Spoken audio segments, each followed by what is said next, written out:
सहसंयोजी बंध अर्थात covalent bond. सहसंयोजी बंध या कोवेलेंट बॉन्ड जब दो परमाणु अपने इलेक्ट्रॉनों का साझा करते हैं तो इससे बने बंध को सहसंयोजी बंध कहते हैं। जैसे हमारे पास है, मान लो हाइड्रोजन, इसके पास केवल एक इलेक्ट्रॉन है, इसका परमाणु क्रमांक 1 है। ऐसे ही दूसरा हाइड्रोजन, इसका भी परमाणु क्रमांक 1। दोनों को एक एक इलेक्ट्रॉन की ज़रूरत है, दोनों के पास केवल एक एक इलेक्ट्रॉन है। तो हाइड्रोजन, इसके पास एक कक्षा होती है, एक सेल होती है, तो एक सेल में केवल 2 इलेक्ट्रॉन जाते हैं, यानी इसको द्वितीयक पूर्ण करना है, अष्टक पूर्ण नहीं करना है। तो इसका हाइड्रोजन का एक इलेक्ट्रॉन हमने शो कर दिया, दूसरे हाइड्रोजन का एक इलेक्ट्रॉन शो कर दिया, और ये दोनों अपना द्वितीयक पूर्ण करने के लिए एक दूसरे से एक एक इलेक्ट्रॉन का साझा करते हैं। जैसे इस हाइड्रोजन ने इसके एक इलेक्ट्रॉन से साझा किया तो इसके संयोजकता कोश में 2 इलेक्ट्रॉन हो गए। इसी प्रकार से दूसरा हाइड्रोजन भी पहले वाले से साझा करके अपने द्वितीयक को कंप्लीट कर लेता है। अब 2 इलेक्ट्रॉन जो बीच में है, ये दोनों इलेक्ट्रॉन दोनों परमाणुओं के लिए गिने जाएंगे। ये दोनों इलेक्ट्रॉन द्वितीयक जो पूर्ण कर रहे हैं, इन दोनों से मिलकर बनता है एक बंध, जिसे कहते हैं सहसंयोजक बंध या कोवेलेंट बॉन्ड। कोवेलेंट बॉन्ड यानी साझेदारी से बना हुआ बंध। यहाँ पर इलेक्ट्रॉनों की साझेदारी हुई है, इन दोनों इलेक्ट्रॉनों पर इसका भी अधिकार है और इसका भी अधिकार है। तो ये जो साझे से बंध बनता है, इसको सहसंयोजक बंध कहते हैं। जैसे इसका दूसरा उदाहरण देखते हैं, क्लोरीन। तो क्लोरीन 17, इसको यदि खोलें तो 287 में ये खुलता है। ऐसा ही दूसरा क्लोरीन भी खोलते हैं तो ये भी खुलता है 287। अब इनका जो संयोजी कोश है उसको बना लेते हैं। दोनों क्लोरीन के संयोजी कोश में 7 इलेक्ट्रॉन हैं, 1 2 3 4 5 6 7। इसी प्रकार से दूसरे वाले में 1 2 3 4 5 6 7। अब दोनों आपस में एक दूसरे से शेयरिंग कर लेते हैं। इसको एक इलेक्ट्रॉन की ज़रूरत है, इसको एक इलेक्ट्रॉन की ज़रूरत है, और सहसंयोजी बंध केवल उन परमाणुओं में बनता है जिनको इलेक्ट्रॉनों की ज़रूरत होती है, जो इलेक्ट्रॉन ग्रहण करने की प्रवृत्ति रखते हैं। तो इसको एक इलेक्ट्रॉन की ज़रूरत है, इसको एक इलेक्ट्रॉन की ज़रूरत है, दोनों एक एक इलेक्ट्रॉन की शेयरिंग कर लेते हैं, साझेदारी कर लेते हैं। तो जिस प्रकार से अपन देखते हैं, इस क्लोरीन के पास हो गए 2 4 6 8। इसी प्रकार से जे वाला क्लोरीन भी एक इलेक्ट्रॉन से साझा करेगा और 2 4 6 8। इन दोनों इलेक्ट्रॉनों को दोनों परमाणुओं के अष्टक में गिना जाएगा, और इस प्रकार से दोनों क्लोरीन का अष्टक कंप्लीट हो जाता है। अब दोनों का अष्टक कंप्लीट हो गया, ये दोनों इलेक्ट्रॉन मिलके एक बॉन्ड बनाते हैं जो दोनों में गिने जाएंगे। एक बॉन्ड यानी 2 इलेक्ट्रॉन, तो इसको गिनेंगे अपन 2 4 6 8। इसका अष्टक कंप्लीट है, 2 4 6 8, इसका भी अष्टक कंप्लीट है। इस प्रकार से Cl2 का निर्माण हो जाता है। ये हो गया Cl2।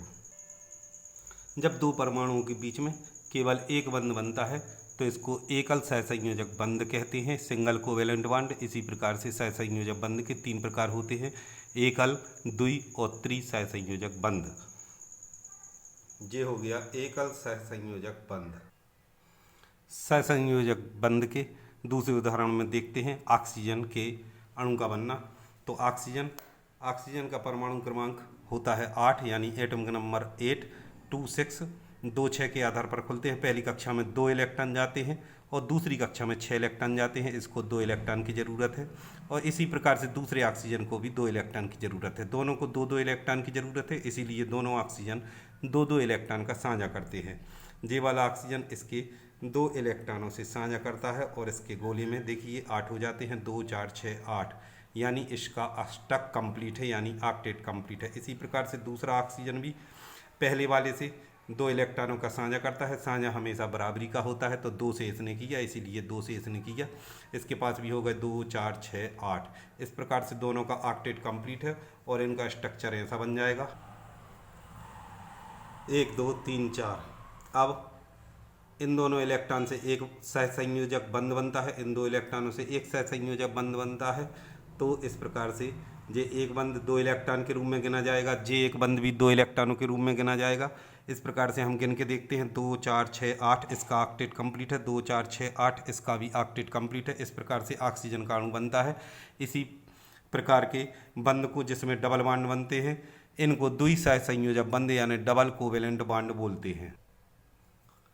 द्विसह संयोजक बंध, इस प्रकार के बंध को द्विसह संयोजक बंध कहते हैं। इसी प्रकार से नाइट्रोजन का उदाहरण देखते हैं जिसमें त्रिसह संयोजक बंध यानी ट्रिपल कोवेलेंट बॉन्ड बनता है।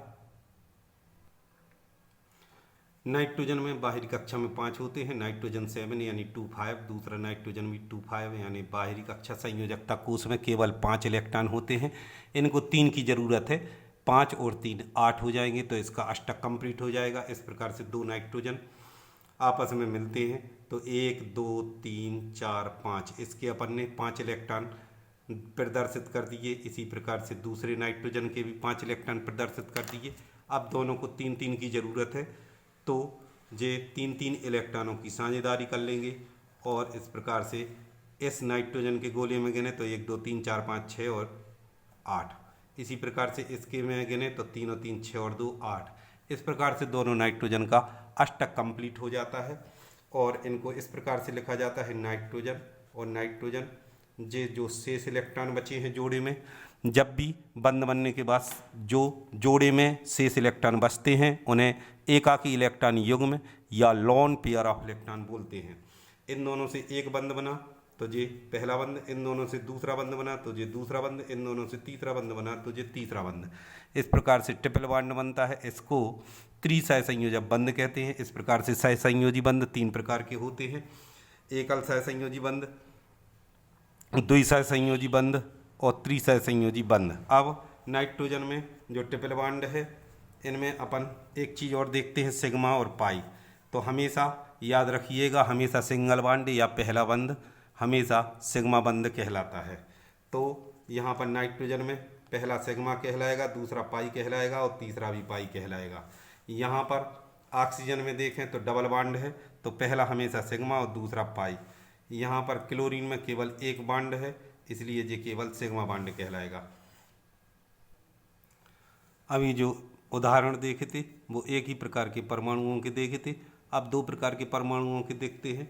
जैसे मान लो हाइड्रोजन, इसको अपना डुप्लेट कंप्लीट करना है, इसके पास केवल एक इलेक्ट्रॉन है। और क्लोरीन का परमाणु क्रमांक होता है 17 287। इस प्रकार से इसको खोलते हैं तो संयोजकता कोष में इसके केवल 7 इलेक्ट्रॉन होते हैं, इसको 1 इलेक्ट्रॉन की ज़रूरत है। इसी प्रकार से हाइड्रोजन को भी 1 इलेक्ट्रॉन की ज़रूरत है। तो क्लोरीन को अपन दर्शा देते हैं, ये क्लोरीन 1 2 3 4 5 6 7। अब दोनों की शेयरिंग होती है। चूँकि हाइड्रोजन को अपना द्वितीयक कंप्लीट करना है इसलिए ये केवल 1 इलेक्ट्रॉन की शेयरिंग करता है और क्लोरीन को ऑक्टेट कंप्लीट करना है इसलिए ये भी 1 इलेक्ट्रॉन की शेयरिंग करता है। तो इसके गोले में 2 हो गए, इसके गोले में 8 हो गए, 2 4 6 8। इस प्रकार से HCl का अणु बन जाता है। इसको बंध के रूप में इस प्रकार लिख सकते हैं।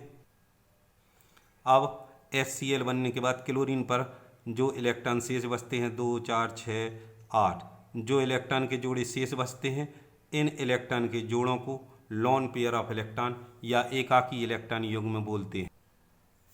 लोन पेयर ऑफ इलेक्ट्रॉन या एकाकी इलेक्ट्रॉन युग्म, यही एकाकी इलेक्ट्रॉन युग्म उपसह संयोजी बंध में काम में आते हैं। अब इसी प्रकार से और दूसरा उदाहरण देखते हैं। जैसे अपने पास नाइट्रोजन का एक है, नाइट्रोजन के पास 7 इलेक्ट्रॉन होते हैं, परमाणु क्रमांक 7 होता है। तो पहली कक्षा में 2 और दूसरी कक्षा में 5 चले जाते हैं। इसी प्रकार से हाइड्रोजन की केवल एक कक्षा होती है जिसमें 1 इलेक्ट्रॉन होता है, इसको 1 की ज़रूरत होती है।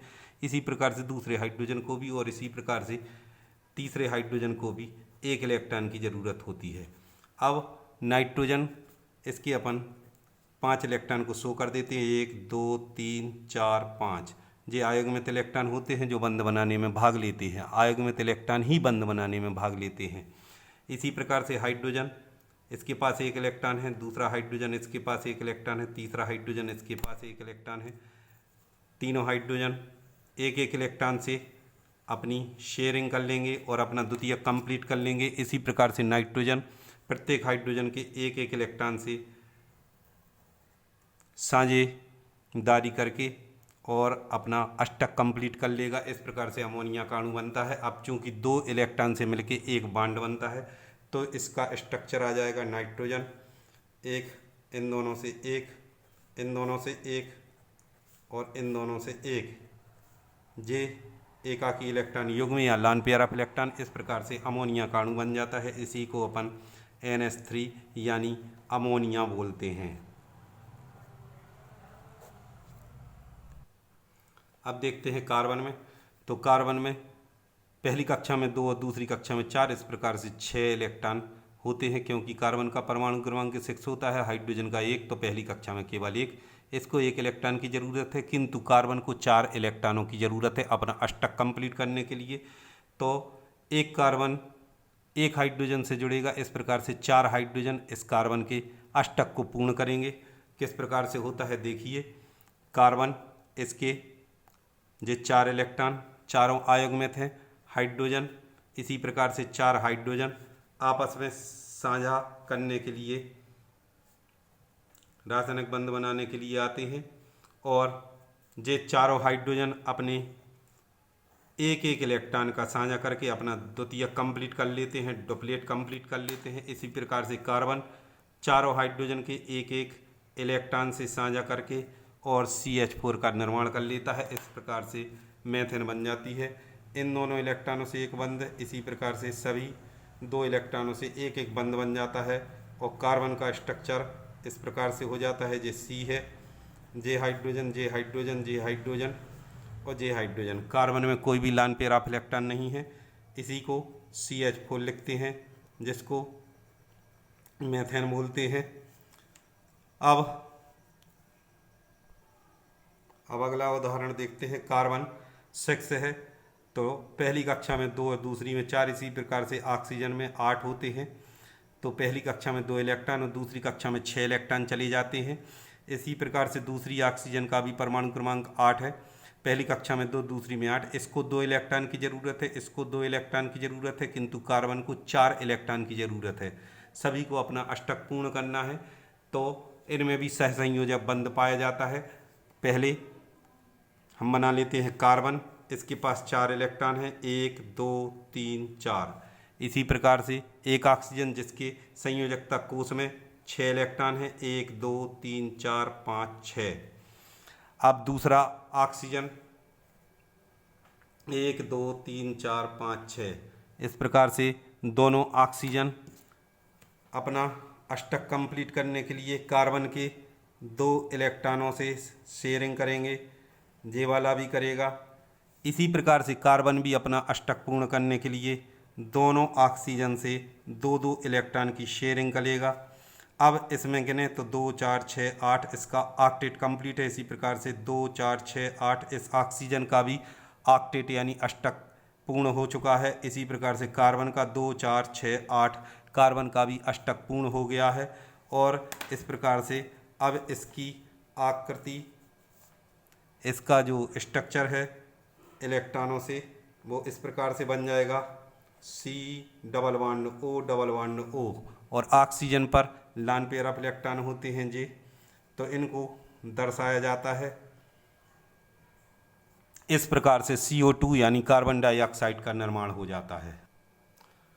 जैसे सल्फर 16 में 286, इसमें 2 इलेक्ट्रॉन की ज़रूरत है, ऑक्सीजन में 2 इलेक्ट्रॉन की ज़रूरत है। दोनों आपस में मिलते हैं और 2 इलेक्ट्रॉनों की शेयरिंग करते हैं और इस प्रकार से SO बनाते हैं, जो इस प्रकार से बनेगा S डबल बॉन्ड, इन दोनों से एक बंद, इन दोनों से एक बंद और O। इसके पास भी लॉन पेयर ऑफ इलेक्ट्रॉन बचे हैं और इसके पास भी लॉन पेयर ऑफ इलेक्ट्रॉन बचे हैं। यही लॉन पेयर ऑफ इलेक्ट्रॉन उपसहसंयोजी बंध बनाने में काम करता है। जैसे मान लो एक ऑक्सीजन और आ जाए जिसके संयोजकता कोष में केवल 6 इलेक्ट्रॉन है, इसको भी अष्टक कंप्लीट करना है। तो ना सल्फर इसको दे सकता है, ना ऑक्सीजन इसको दे सकता है, ना ले सकता है। तो ऐसे में साझेदारी करने के लिए इसके पास इलेक्ट्रॉन भी नहीं है, तो सल्फर अपने इलेक्ट्रॉन ऑक्सीजन को दे देता है, तो इसके पास भी 7 हो जाते हैं, इसके पास भी 7 हो जाते हैं। अर्थात इसमें उपसहसंयोजी बंध में कोई परमाणु अपने लॉन पेयर ऑफ इलेक्ट्रॉन का दान तथा साझा करता है, लेता कोई नहीं है, दान करता है एवं शेयरिंग होती है। तो ये लॉन पेयर ऑफ इलेक्ट्रॉन जब इसके तरफ दे देगा तो इनका स्ट्रक्चर हो जाएगा एस, यहाँ पर पहले से जुड़ी है, और ये ओ, ये दोनों इलेक्ट्रॉन आ जाते हैं। तो साथ साथ होने के कारण इनकी शेयरिंग हो जाती है, जिसे हम सहसंयोजी बंध जैसा ही समझते हैं, किंतु इसमें दोनों इलेक्ट्रॉन इस सल्फर के हैं, इसीलिए इसको एक तीर के द्वारा प्रदर्शित करते हैं, जो डोनर की तरफ से शुरू होके जो ग्रहण करता है उसकी तरफ ख़त्म होता है। इस प्रकार से SO2 के अणु का निर्माण होता है।